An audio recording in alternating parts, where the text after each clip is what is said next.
ये आपका आज का संपादकीय पाठ है। देखिए, संपादकीय पाठ ये एडिटोरियल आपको प्रारंभिक परीक्षा, मुख्य परीक्षा और इंटरव्यू हर जगह मदद पहुंचाते हैं। चाहे आप लोग सिविल सर्विस एग्जाम की तैयारी कर रहे हो या फिर किसी स्टेट पीसीएस एग्जाम की तैयारी कर रहे हो, इन्हें जरूर पढ़ा करिएगा और यहाँ से एक सामान्य जानकारी भी आप लोगों को मिलती है। तो मनुष्य को मशीन ना बनाया। आजकल आप देखते हैं कि काम के घंटों को लेकर काफ़ी बहस हो रही है। कोई कह रहा है 70 घंटे काम करना चाहिए, कोई कह रहा है 90 घंटे काम करना चाहिए। तो आजकल वर्क लाइफ बैलेंस पर बहस जोर पकड़ती जा रही है और इस बहस में कुछ दिग्गज उद्योगपतियों के बयान हतप्रद करने वाले हैं। हम जानते हैं कि कोविड जैसी आपदा से निपटने के बाद हम सभी ने बहुत मुश्किल से अपने कार्य और परिजनों के मध्य समय का संतुलन स्थापित करने का प्रयास किया है, परंतु पिछले दिनों लॉर्सन एंड टूब्रो के चेयरमैन एस.एन. सुब्रमण्यम ने हफ्ते में 90 घंटे काम करने का विचार रखा है। उन्होंने दाम्पत्य जीवन का माखौल उड़ाते हुए कहा कि आखिर आप कब तक अपनी पत्नी को निहारेंगे। उन्होंने रविवार को के अवकाश को भी गैर जरूरी बताया। लगता है कि उन्हें ना तो मानव प्रबंधन की पेशेवर समझ है और ना ही उनके भीतर मानवीय संवेदनाएं हैं।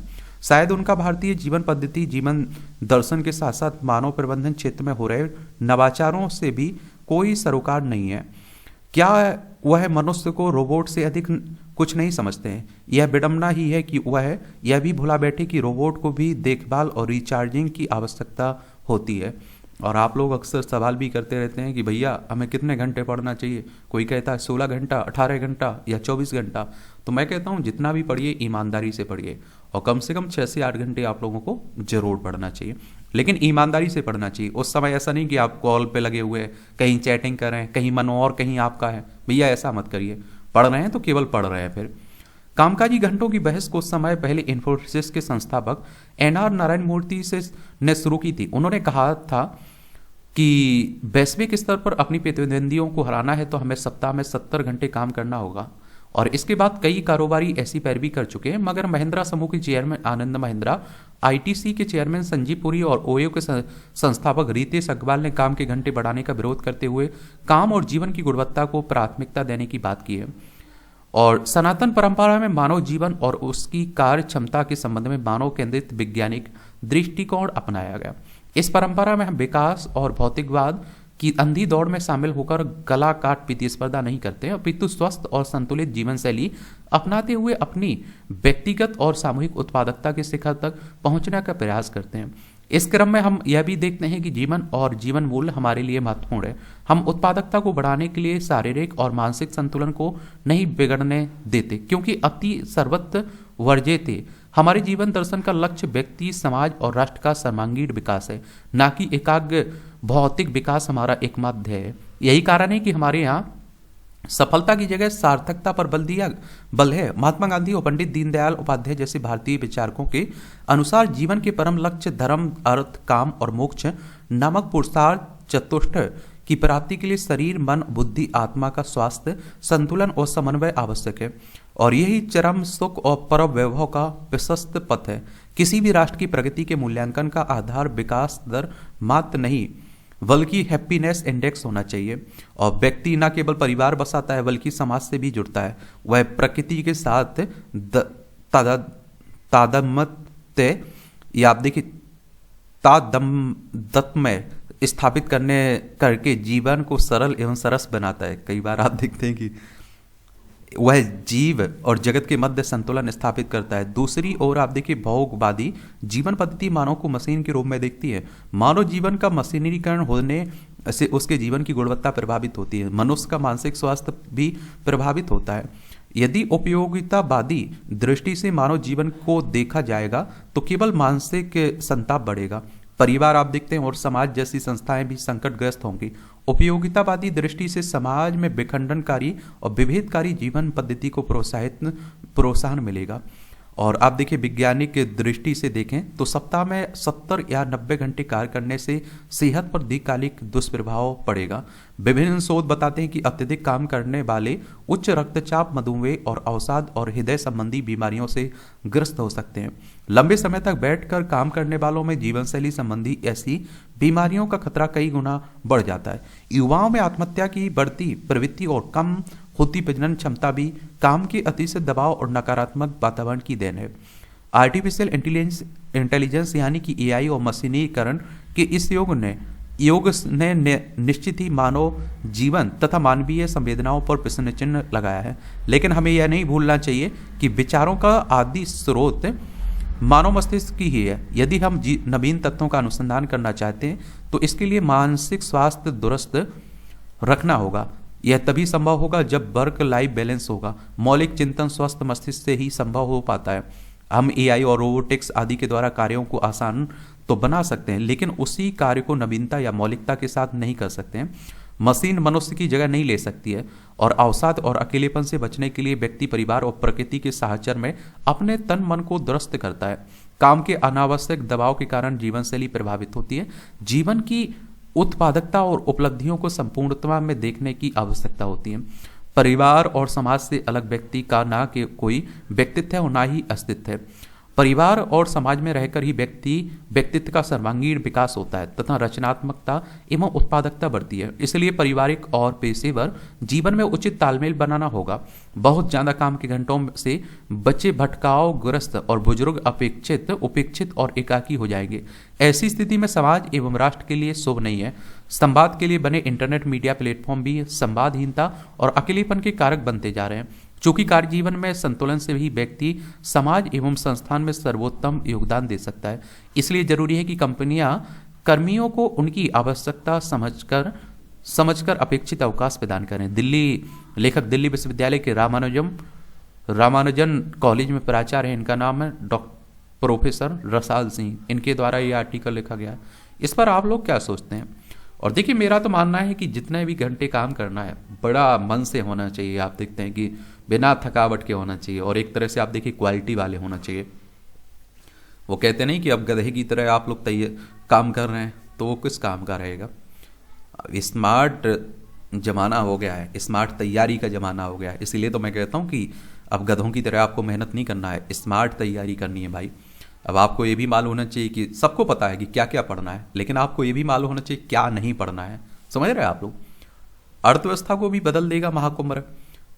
तो आप सभी जानते हैं कि उत्तर प्रदेश का एक शहर है प्रयागराज, जिसे पहले इलाहाबाद के नाम से आप लोग जानते थे। यहाँ महाकुंभ हो रहा है। उत्तर प्रदेश की लखनऊ राजधानी, इसकी अंतर्राष्ट्रीय सीमा नेपाल से लगती राज्यों में बिहार, झारखंड, छत्तीसगढ़, मध्य प्रदेश, राजस्थान, हरियाणा, हिमाचल प्रदेश, उत्तराखंड और दिल्ली 8 राज्यों से लगती है और एक केंद्र शासित प्रदेश से लगती है। विधानसभा में 403 सीटें हैं, विधान परिषद है जिसमें 100 सीटें हैं, राज्यसभा में 31 सीटें हैं, लोकसभा में 80 सीटें हैं। योगी आदित्यनाथ यहाँ के चीफ मिनिस्टर हैं। अब देखिए, अर्थव्यवस्था को तो बढ़ावा मिलेगा ही इससे। तो प्रयागराज में चल रहे महाकुंभ का केवल धार्मिक, आध्यात्मिक और सांस्कृतिक दृष्टि से ही विशेष महत्व नहीं है, यह अर्थव्यवस्था को भी एक नई उड़ान देने वाला भी है। इस महाकुंभ में विज्ञान, संस्कृति, अध्यात्म को अद्भुत संगम दिखाई दे रहा है। पारंपरिक और परंपराओं के अस्तित्व से अनुकूलन करता महाकुंभ समय के साथ आधुनिकता की ओर बढ़ता दिख रहा है। यूनेस्को द्वारा 2017 में कुंभ मेले को मानव जाति की अमूर्त सांस्कृतिक विरासत के रूप में मान्यता दिए जाने के बाद से यह आयोजन विश्व के लोगों के लिए और आकर्षण का केंद्र बन गया। कुंभ उनके लिए शोध एवं जिज्ञासा का विषय रहता है। कैसे बिना निमंत्रण के ही इतने अधिक लोग एक साथ एक जगह एकत्रित हो जाते हैं बिना बुलाए हुए। देखिए, यूनेस्को की बात हो रही है। मैं आप लोगों से कहता हूं कि इस तरह के जो संस्थान हैं, जो संगठन है, उनके बारे में एक सामान्य जानकारी जरूर रखा करिएगा। उनसे क्वेश्चंस पूछे जाते हैं। The United Nations Educational, Scientific and Cultural Organization की बात हो रही है। 16 नवंबर 1945 में इसकी स्थापना हुई थी। पेरिस, फ्रांस में इसका हेडक्वार्टर देखने को मिलेगा। महाकुंभ में डिजिटल तकनीक के साथ ही पर्यावरण संरक्षण पर भी जोर है। यहाँ करीब 500 पर्यावरण संरक्षण संस्थाएं गंगा कुंभ की स्वच्छता और निर्मलता बनाए रखने के लिए हर घर से एक थाली द्वारा हरित, आप देखते हैं कि कुंभ में लोगों को स्वच्छता के प्रति जागरूक कर रही हैं। महाकुंभ में आधुनिक तकनीक का प्रयोग केवल भीड़ को सुचारू रूप से प्रबंधित करने और सुरक्षा आदि के लिए ही नहीं किया जा रहा है, बल्कि 11 भाषाओं में एआई संचालित चैटबॉट कुंभ सहायक महाकुंभ की समस्त आवश्यक जानकारी भी उपलब्ध कराई जा रही है। महाकुंभ को भव्य एवं सुगम बनाने पर सरकार द्वारा लगभग 7,000 करोड़ रुपए व्यय किए गए हैं। इस निवेश ने न सिर्फ तीर्थाटन और रोजगार सृजन को प्रोत्साहन मिलेगा, बल्कि इसके गुणक प्रभाव से उत्तर प्रदेश के आर्थिक विकास को भी बढ़ावा मिलेगा। प्रयागराज की देश के विभिन्न हिस्सों से कनेक्टिविटी बढ़ाने के लिए ही भारतीय रेलवे ने 3,000 विशेष ट्रेनों को चलाया है। प्रयागराज में गंगा पर 6 लेन का ब्रिज 4 लेन का रेलवे ओवरब्रिज बनाया गया है। हल्दिया बनारसी जलमार्ग को प्रयागराज तक विस्तार कर दिया गया है। सरकार द्वारा महाकुंभ के लिए विभिन्न विकास योजनाओं पर व्यय के साथ साथ बड़े बड़े उद्योगपति भी अपनी अपनी वस्तुओं की ब्रांडिंग और मार्केटिंग के लिए 3,000 करोड़ रुपए से अधिक व्यय कर रहे हैं। प्रयागराज में 45 दिनों तक चलने वाले इस समागम में होने वाली आर्थिक गतिविधियों के परिणाम स्वरूप राज्य सरकार को 25,000 करोड़ रुपए से अधिक का राजस्व प्राप्त करने का अनुमान है। वित्तीय लेन देन 2.5 लाख करोड़ से अधिक होने की संभावना है। 2019 के अर्ध कुंभ में 1.2 लाख करोड़ रुपए का वित्तीय लेन देन हुआ था। महाकुंभ की एक महत्वपूर्ण बात यह भी होगी कि डिजिटल लेन देन बहुत अधिक जोर रहेगा और इस डिजिटल लेन देन से गैर संगठित क्षेत्र के लोगों की ऋण क्षमता बढ़ने से बैंकिंग क्षेत्र की व्यवस्था भी मजबूत होगी। होटल, रेस्तोरेंट, परिवहन सेवाएं और टूर प्रदाताओं के साथ साथ क्षेत्रीय हस्तशिल्प, कला और व्यंजनों के लिए बाजार से जुड़े लाखों लोगों को प्रत्यक्ष और अप्रत्यक्ष रोजगार मिलेगा। इस आयोजन से स्ट्रीट वेंडर, शिल्पकार और दुकानदार आदि 45 दिनों में ही 8 महीने से अधिक की आय आसानी से अर्जित कर लेंगे। सीआईआई की रिपोर्ट के अनुसार 2019 के कुंभ में विभिन्न क्षेत्रों में 6 लाख से अधिक लोगों को रोजगार मिला था। इस बार यह आंकड़ा और बढ़ने की संभावना है। उत्तर प्रदेश पर्यटन विभाग के अनुसार महाकुंभ की तैयारियों में लगभग 45,000 परिवारों को रोजगार मिल चुका है। महाकुंभ में अंतर्राष्ट्रीय पर्यटकों के आगमन से भी राज्य और राष्ट्र की अर्थव्यवस्था और दोनों में राजस्व में वृद्धि होगी। महाकुंभ के लिए टूर ऑपरेटरों द्वारा अनेक प्रकार के आकर्षक टूर पैकेज की पेशकश की जा रही है। प्रयागराज आने वाले तीर्थयात्री केवल महाकुंभ तक ही सीमित नहीं रहेंगे, बल्कि आसपास के क्षेत्रों के धार्मिक स्थलों का भी भ्रमण करेंगे। अयोध्या, वाराणसी, मथुरा आदि अन्य स्थलों पर घरेलू विदेशी मेहमानों के आने से सरकार को लगभग 200 करोड़ से अधिक आय सृजित होने की संभावना है। कुंभ मेले का सर्वाधिक आकर्षण स्थानीय उत्पादों के स्टॉल होते हैं। कुंभ एक ऐसा मंच प्रदान करता है जिसके माध्यम से स्थानीय उत्पादों को अधिक से अधिक प्रोत्साहित कर वैश्विक स्तर पर आत्मनिर्भर भारत की दिशा में बढ़ा जा सके और इसके लिए बड़े उद्योगों की प्रतिस्पर्धा से स्थानीय उद्योगों को संरक्षित किया जाना आवश्यक है। महाकुंभ में लोगों द्वारा गरीबों एवं वंचितों को अन्न एवं वस्त्र के दान का भी विशेष महत्व होता है। श्रद्धालुओं द्वारा संतों को भी दान दिया जाता है और भंडारे जैसी गतिविधियां आयोजित होती हैं और इसमें कोई एक व्यक्ति या समाज ही नहीं बल्कि पूरा देश ही उठ खड़ा होता है। इस सामाजिक चेतना को भले ही आर्थिक मानकों पर ना मापा जा सके, पर ये गतिविधियां भी आर्थिक मापदंड का आधार मजबूत करती हैं। महाकुंभ से देश की जीडीपी में 0.3% की वृद्धि होने के साथ ही अन्य दूरगामी आर्थिक प्रभाव होंगे जो उत्तर प्रदेश की आर्थिकी को $1 ट्रिलियन वाले लक्ष्य के और निकट लाएंगे। महाकुंभ में आर्थिक प्रभाव से अधिक सामाजिक और आध्यात्मिक चेतना का विकास होगा जो हमें वसुधैव कुटुंबकम की मूल भावना के और अधिक निकट लाएगा। लेखक अर्थशास्त्री है, इनका नाम है डॉक्टर सुरजीत सिंह। इनके द्वारा यह आर्टिकल लिखा गया है। चलिए आप लोग बताइए, आप लोग क्या सोचते हैं? कुछ सोचते भी हैं और देखिए कुछ सोचा करिएगा, अपनी राय जरूर दिया करिएगा क्योंकि प्रारंभिक परीक्षा आपको देनी है। मुख्य परीक्षा में आंसर राइटिंग आप करेंगे, निबंध आप लिखेंगे, भाई इंटरव्यू आप देंगे। आत्मशुद्धि, जो व्यक्ति विवेक रूपी अश्व पर सवार है, तीव्र वैराग्य रूपी खड्ग और तितिक्षा रूपी कवच धारण किए है, संसार युद्ध में उसका कोई प्रतिद्वंदी नहीं देखता। वस्तुतः नित्य एवं अनित्य के भेद का ज्ञान विवेक है। अविवेकी जनों की भोगों में आसक्ति होती है, जबकि विवेक मनुष्य के लिए स्वर्ग लोक भी तुच्छ है। सब प्रकार के फलों के भोग में अनासक्ति होना वैराग्य है। प्रारब्ध के अनुसार जो भी दुख प्राप्त हो उसे संभाव से सहन करना ही तितिक्षा है। विवेक, वैराग्य और तितिक्षा से संपन्न मनुष्य को संसार में पराजित नहीं किया जा सकता है। यहाँ समझने वाली बात यह है कि संसार युद्ध क्या है। यह संसार एक युद्ध भूमि है, ऐसा हम सदियों से सुनते आए हैं, परंतु वास्तव में यहाँ युद्ध किसके लिए है? देखा जाए तो संसार में गलाकाट प्रतिस्पर्धा है जो धन, पद, मान, बल, संचय एवं शक्ति संतुलन से जुड़ी है। इसमें सांसारिक वस्तुओं की लालसा नहीं है और इसमें साधना के अंतिम चरण तक अहंकार और श्रेष्ठता का बोध नहीं छूट पाता है। श्रेष्ठता बोध रखना सदैव अस्थिर बनाए रखना है और जबकि जिस मनुष्य में विवेक और वैराग्य का ठहराव आ गया तब वह इन अस्थायी एवं विचलित करने वाले पहलुओं के पीछे क्यों भागेगा? शास्त्रों में कहा जाता है कि ब्रह्मा को पाने की इच्छा रखना भी ब्रह्मा को पाने में बाधक है, मुक्ति में अवरोध है। और आप देखिए विवेक, इसमें आप देखेंगे कि विवेक, वैराग्य और तितिक्षा के ताप के शोधन से जो स्फटिक मणि के समान पूरी तरह शुद्ध एवं पारदर्शी हो गया, वह संसार के हर युद्ध से विलग है। क्या है, विलग है, अतः उसका कोई प्रतिद्वंदी नहीं है। और जिस प्रकार स्फटिक मणि के समक्ष किसी रंगीन वस्तु को रखा जाए तो उसके रंग की छाया मणि में पड़ती है परंतु उसे रंगती नहीं है, और इसी प्रकार विवेक वैराग्य तितिक्षा प्राप्त मनुष्य संसार में रहकर देह के नियमों का पालन करता हुआ दिखता है, वह आत्मशुद्ध है, वह पूर्णता असंप्रक्त है और अनुकरणीय है। अच्छा कॉलम लिखा जाता है, देख लिया करिएगा, पढ़ा करिएगा, इससे कुछ ना कुछ तो सीखने को आपको मिला करेगा ना। अब देखिए 8वें वेतन आयोग की बातें होने लगी है। जब इस पर संशय था कि 8वें वेतन आयोग का गठन होगा या नहीं, तब केंद्र सरकार ने ऐसा करके केंद्रीय कर्मचारियों के मन की मुराद पूरी कर दी है। इस निर्णय से करीब 50 लाख केंद्रीय कर्मचारियों को लाभ मिलेगा। इस वेतन आयोग से देर सवेर राज्य सरकारों के कर्मचारी भी लाभान्वित होंगे, क्योंकि इस आयोग की संस्तुतियां स्वीकार होने के बाद राज्य सरकारों के लिए भी उन्हें मंजूर करना आवश्यक हो जाएगा। नया वेतन आयोग गठित करने के फैसले के आधार पर ऐसे निष्कर्ष निकाला जाना स्वाभाविक ही कि इसका लाभ अर्थव्यवस्था को भी मिलेगा, क्योंकि सरकारी कर्मचारियों की क्रय शक्ति बढ़ेगी तो खपत में भी वृद्धि होगी। निसंदेह ऐसा होगा, लेकिन क्या सरकारी कर्मचारियों की दक्षता एवं कुशलता भी बढ़ेगी और वे जवाबदेह बनेंगे? इस प्रश्न पर गंभीरता से विचार किया जाना चाहिए, क्योंकि आप देखेंगे कि औसत सरकारी कर्मियों में कार्य के प्रति निष्ठा और समर्पण के अभाव का सवाल रह रहकर उभरता रहता है। यह किसी से छिपा नहीं है कि सरकारी कामकाज में लेट लतीफी और भ्रष्टाचार की शिकायत बहुत आम है। और आप देखिए इसी तरह मुश्किल से ही सरकारी कर्मी ग्रामीण क्षेत्रों में अपनी सेवाएं देने के लिए तत्पर रहते हैं। यह तब है जब देश की अधिसंख्य आबादी ग्रामीण क्षेत्रों में रहती है।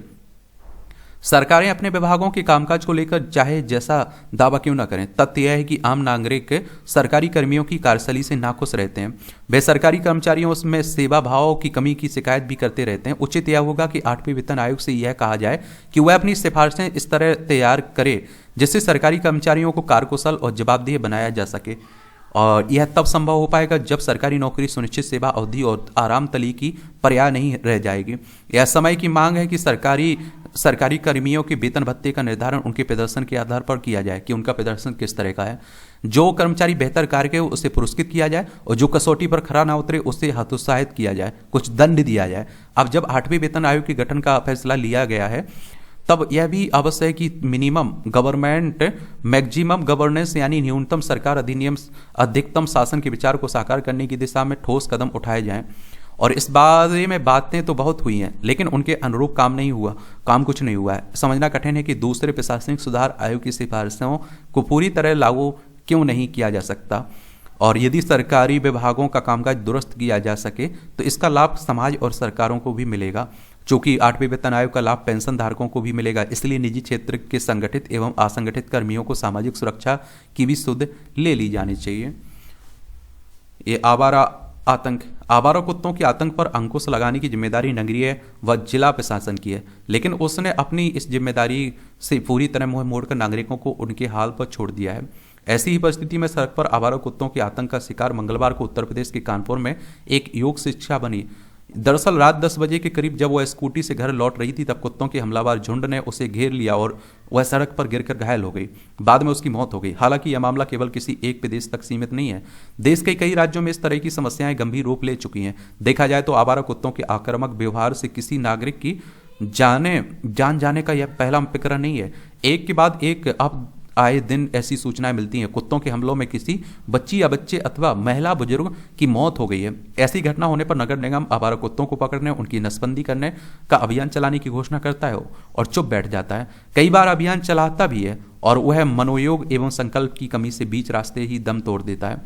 और नगर विकास विभाग के उच्चाधिकारियों को गंभीरता से विचार करना चाहिए। आखिर ऐसी कितनी मौतों के बाद भी इस पर प्रभावी अंकुश का कोई ठोस उपाय खोजकर उसे लागू कर सकें। क्या कर सकें?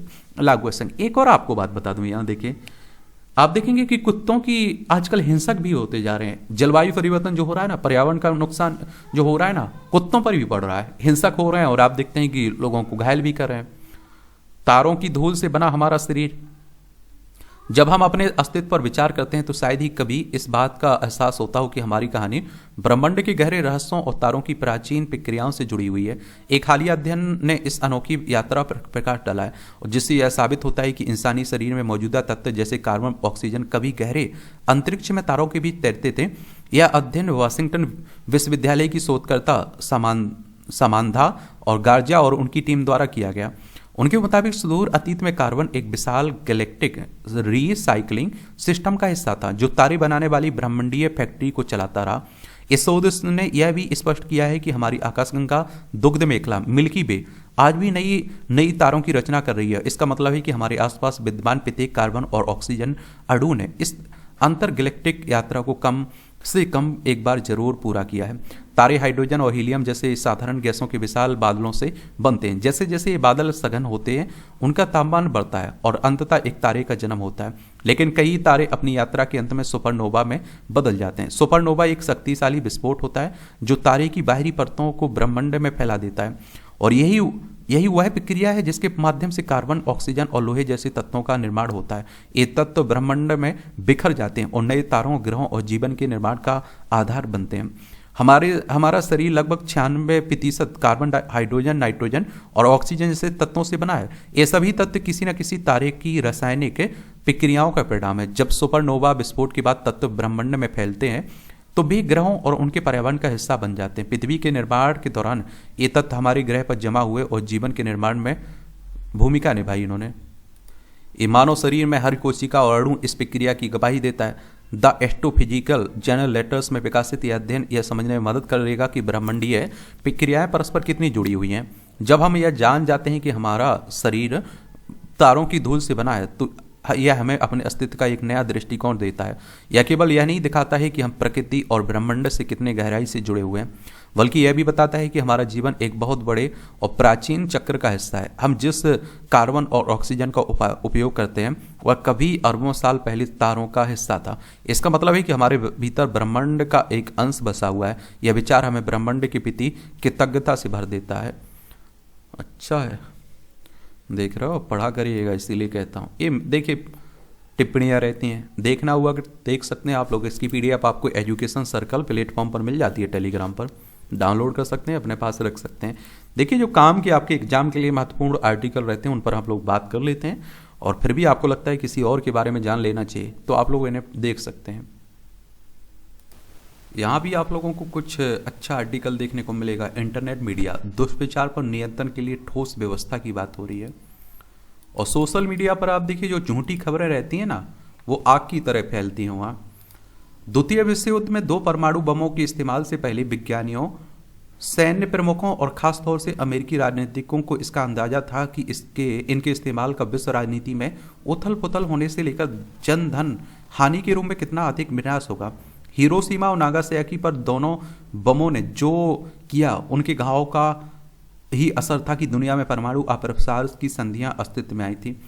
देखिए जापान में जो परमाणु बम गिराए गए थे ना, ये जापान है, ये हमारा प्यारा भारत है, उसी की बात हो रही है। और आप देखेंगे कि साथ ही यूरेनियम संवर्धन से लेकर बैलिस्टिक मिसाइलों के परीक्षण पर न्यूनाधिक अंकुश लगा, और परीक्षणों पर न्यूनाधिक अंकुश लगा। और हालांकि दुनिया से एटम बम खत्म नहीं किए जा सके, लेकिन विश्व जनमत इसके खिलाफ बना है और संघार की हथियार के प्रयोग पर तमाम पाबंदियां लगी। उपयुक्त उदाहरण को गलत सूचनाओं या फेक न्यूज के प्रसार और उन पर पाबंदी लगाने वाले उपायों के तौर पर तथ्यों की जांच परख वाली फैक्ट चेकिंग संबंधी प्रबंधों को देखें तो हाल में मेटा फेसबुक द्वारा अमेरिका में संबंधित कार्यक्रम को बंद करने का फैसला किया। इसके पहले फैक्ट चेकिंग कार्यक्रम बंद करने के असर का आकलन हो पाता। खुद मेटा के संस्थापक मार्क जुकरबर्ग तथ्य नहीं जांचने की गड़बड़ी में एक तथ्यात्मक गलती कर बैठे। एक पॉडकास्ट में जुकरबर्ग ने दावा किया पिछले साल दुनिया भर में सत्ताधारी दलों को चुनावी हार मिली है। उन्होंने इस दिशा में भारत का नाम भी गिना दिया। भारत सरकार की तरफ से एतराज जताकर जब फैक्ट चेकिंग के दावे के साथ प्रतिरोध किया गया तो इस गलत बयानी के लिए मेटा के अधिकारियों ने माफी मांगी। इसके साबित होता है कि जिस कार्यक्रम को वैध बताते हुए मेटा ने बंद कर दिया, चंद ही रोज में उसकी सार्थकता साबित हो गई और मेटा को घुटनों के बल आना पड़ा। यहाँ सवाल यह है कि गलत सूचनाओं के प्रचार प्रसार के मौजूदा दौर में अगर तथ्यों की जांच के कार्यक्रम और टूल खत्म किए जाएंगे तो क्या इससे देश, दुनिया और समाज का भारी नुकसान नहीं होगा? साथ ही ऐसे उपायों के क्षरण का यह सिलसिला तब और जोर क्यों पकड़ रहा है जब आर्टिफिशियल इंटेलिजेंस और डीप फेक जैसी तकनीकों के कारण गलत सूचनाएं, खबरें, फेक न्यूज का खतरा पहले से कई गुना ज्यादा बढ़ गया है। विश्वसनीयता का सवाल। नए साल में आप देखते हैं कि जनवरी का पहला हफ्ता बीतते बीतते खबर आई कि फेसबुक, इंस्टाग्राम, थ्रेड्स और व्हाट्सएप की मालिक कंपनी मेटा ने अमेरिका में फैक्ट चेकिंग का कार्यक्रम बंद कर दिया। दावा किया गया कि नवनिर्वाचित और दोबारा अमेरिका के राष्ट्रपति बनने जा रहे डोनाल्ड ट्रंप से नजदीकियां दिखाने के क्रम में जुकरबर्ग ने यह फैसला लिया। मेटा के सीईओ मार्क जुकरबर्ग ने इस नीतिगत बदलाव का यह कहकर बचाव किया कि तथ्यों की जांच करने वाले तीसरे पक्ष के लोगों थर्ड पार्टी फैक्ट चेकर्स ने तथ्यात्मक जांच के नाम पर राजनीतिक पक्षपात किया है और जिससे इन मंचों के उपयोगकर्ताओं का भरोसा टूटा है। उन्होंने यह दावा किया कि जितना भरोसा फैक्ट चेकर्स ने कायम किया था उसके कई गुना ज्यादा नुकसान उसकी पूर्वाग्रह प्रेरित जांचों से हुआ है। इसलिए फ्री स्पीच यानी मुफ्त अभिव्यक्ति की तरफ लौटने की जरूरत है और जिसमें तथ्यों की जांच और सूचनाओं की सत्यता और सुधार का जिम्मा उन्हीं लोगों पर है जो इन मंचों का उपयोग करते हैं। दरअसल ऊपरी तौर पर मेटा द्वारा की गई तब्दीलियां आकर्षक लगती हैं। ऐसा प्रतीत होता है कि कंपनी मेटा अपने इंटरनेट मीडिया और माइक्रो ब्लॉगिंग मंचों को पक्षपात रहित ऐसी जगह बनाना चाहती हैं जहां यूजर्स को सामग्री पर नियंत्रण की मौका मिले और वहां वे अपनी राजनीतिक भावनाओं को अभिव्यक्त कर सकें और विरोध या पक्ष में साफ तौर पर खड़े होते हुए दिखाई दें। हालांकि गंभीर मामला जैसे कि आतंकवाद, बच्चों के शोषण, धोखाधड़ी और नस्ली दबाव से जुड़ी सामग्री कंटेंट पर सख्त नजर रखने की व्यवस्था जारी रखने का आश्वासन मेटा ने दिया, लेकिन नफरत फैलाने वाले भाषणों और अन्य उल्लंघनों की स्कैनिंग घटाने की उसकी पहल मेटा को संशय में डालती। यही नहीं, मेटा ने अब समुदाय आधारित ऐसे कंटेंट मॉडरेशन प्रणाली लागू करने की बात की है जो गलत जानकारी या मूलतः फेक न्यूज से लड़ने के पुराने तरीकों से अलग है। जुकरबर्ग के मुताबिक अब से अमेरिका में फैक्ट चेकिंग की जगह कम्युनिटी नोट्स का इस्तेमाल होता है। बताया जाता है कि यह प्रणाली अरबपति कारोबारी एवं टेस्ला के मालिक एलन मस्क की माइक्रो ब्लॉगिंग साइट एक्स से प्रेरित है और इसमें प्रसारित की जानकारी किसी जानकारी या सूचना को इसके उपयोगकर्ता यदि गलत मानते हैं तो वे इसमें अपनी टिप्पणी, नोट्स या फिर संदर्भ कॉन्टेक्स्ट जोड़ सकते हैं। और आप देखेंगे यानी इसमें तथ्यों की जांच परख की जिम्मेदारी मेटा के बजाय इसे बरतने वालों की ही होगी, पर चूंकि यह एक स्वैच्छिक प्रबंध है इसलिए इसमें इसकी कोई गारंटी नहीं है कि सूचनाओं की सत्यता कभी भी साबित की जा सकेगी। सूचना के आतंकवाद का खामियाजा। मेटा में इन नीतिगत बदलाव की शुरुआत भले ही अभी अमेरिका में हो रही हो, लेकिन जरूरी नहीं है कि वे वहीं तक सीमित रहें। यानी इन्हें फेसबुक, इंस्टाग्राम, व्हाट्सएप को सबसे ज़्यादा इस्तेमाल बरतने वाले देशों जैसे भारत में भी लागू किया जा सकता है।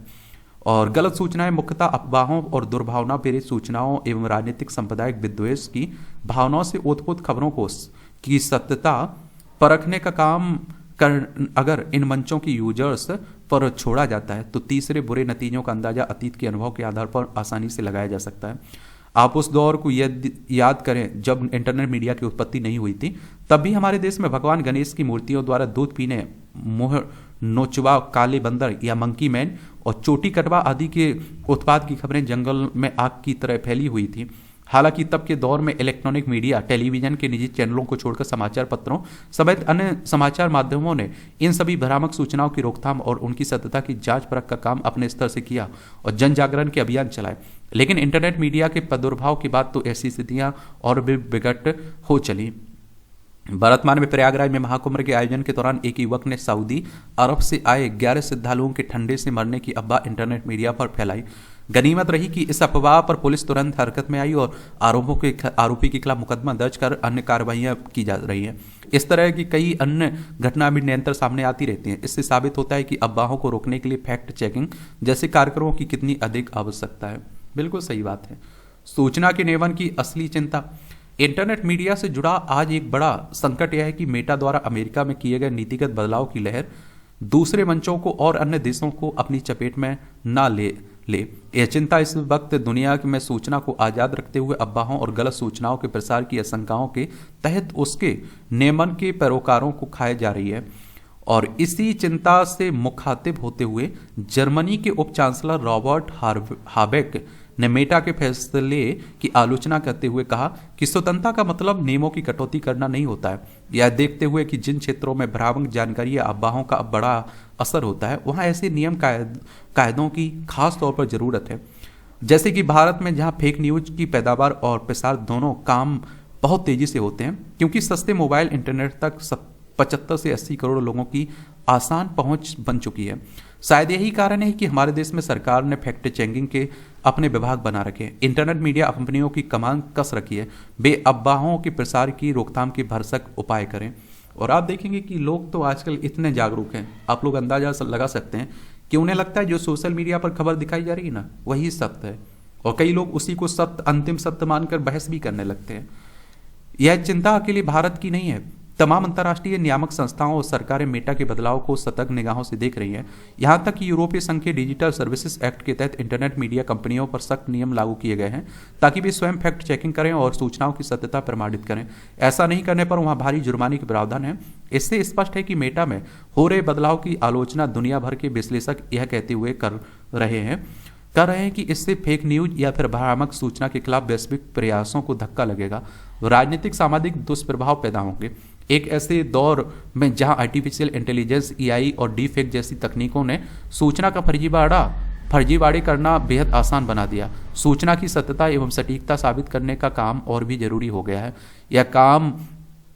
यह काम आम लोग अपनी जागरूकता के बल पर और सरकार एवं नियामक संस्थाएं कायदे कानून के आधार पर कर रही हैं, और परंतु इसमें गलत जानकारी को प्रसारित होने से पहले ही रोकने की क्षमता का अभाव है। और आप देखते हैं यह काम इंटरनेट मीडिया कंपनियां अपनी स्तर पर आसानी से कर सकती हैं, बशर्ते वे ऐसा करना चाहें। इसलिए आप देखते हैं कि यह जरूरी है कि मेटा और इसकी देखा देखी फैक्ट चेकिंग बंद करने का मन बना रही अन्य इंटरनेट मीडिया कंपनियां ऐसा हरकतें से बाज आएं और देश, समाज व दुनिया की बेहतरी के विकल्पों को कायम रखें। चलिए, आप लोग क्या सोचते हैं? अपनी राय आप लोग जरूर दिया करिएगा भैया, बोला करिए कुछ तो। ये झारखंड की बात हो रही है, देख लीजिए, झारखंड है, रांची इसकी राजधानी, इसकी सीमा बिहार, उत्तर प्रदेश, छत्तीसगढ़, उड़ीसा, पश्चिम बंगाल से लगता है। झारखंड से, बिहार से लग करके झारखंड राज्य बना था। चलिए बताइए, यहाँ विधानसभा में सीटें कितनी हैं? अगर राजनीति की खबरें पढ़ना हो तो पढ़ सकते हैं आप लोग। सशक्त भारत की आसान राह, इसे देख लीजिए। नीति आयोग योजना आयोग को प्रतिस्थापित करके आया था कब? 2015 में। नीति आयोग की एक हालिया रिपोर्ट में यह तथ्य प्रमुखता से सामने आया कि विगत 9 वर्षों में 24.82 करोड़ लोग बहुआयामी गरीबी से बाहर निकले हैं।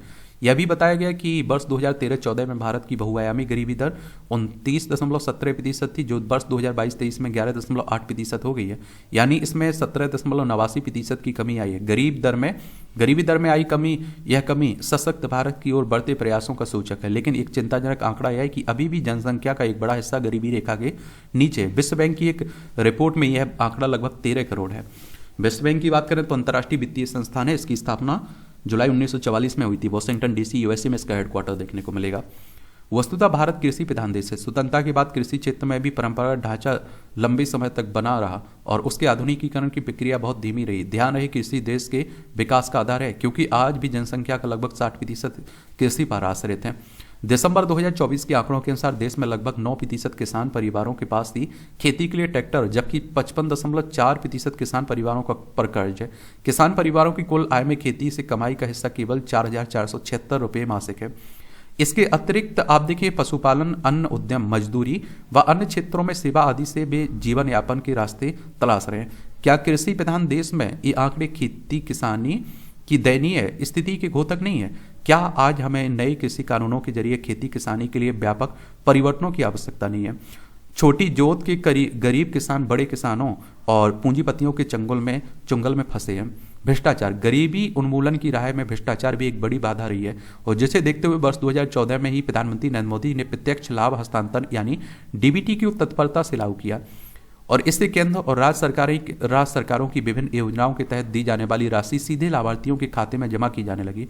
वित्त मंत्रालय की ओर से उपलब्ध आंकड़ों के अनुसार अब जब इसके जरिए लगभग 20.5 लाख करोड़ रुपए सीधे लाभार्थियों के खाते में जमा किए जा चुके हैं, और विगत लगभग 1 दशक से मनरेगा, पीएम किसान प्रत्यक्ष हस्तांतरण लाभ, राष्ट्रीय सामाजिक मदद कार्यक्रम, पीएम आवास योजना ग्रामीण, पीएम सूर्य घर आदि विभिन्न योजनाओं पर लाखों करोड़ों रुपए सीधे लाभार्थियों के खातों में पहुंचते हैं।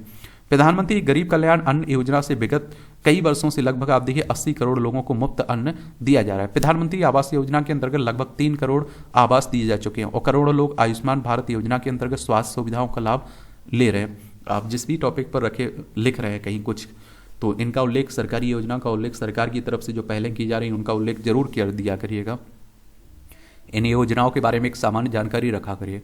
ध्यान रहे कि इन योजनाओं के लाभार्थी गांव व सुदूर क्षेत्र में रहने वाले गरीब मजदूर और किसान हैं। विगत एक दशक में आप देखिए गरीबी उन्मूलन हेतु सहकारिता को भी प्रोत्साहित दिया जा रहा है, प्रोत्साहन। और आज देश में दूर देशों क्षेत्रों में हजारों ऐसी योजना चल रही है जिनसे महिलाओं और स्वयंसेवी संगठनों को जोड़कर सहकारिता को बढ़ावा दिया जा रहा है। विगत आप देखिए कुछ वर्षों से आत्मनिर्भर भारत भी एक संकल्प के रूप में विस्तार पा रहा है और जिससे रोजगार के अवसर बढ़ रहे हैं और सुदूर ग्रामांचलों के गरीब लोग भी जुड़ रहे हैं। पंजाब का बठिंडा जिला ग्रामीण महिला स्टार्टअप का गढ़ बन गया है। यहाँ आप देखते हैं कि 59 गाँव में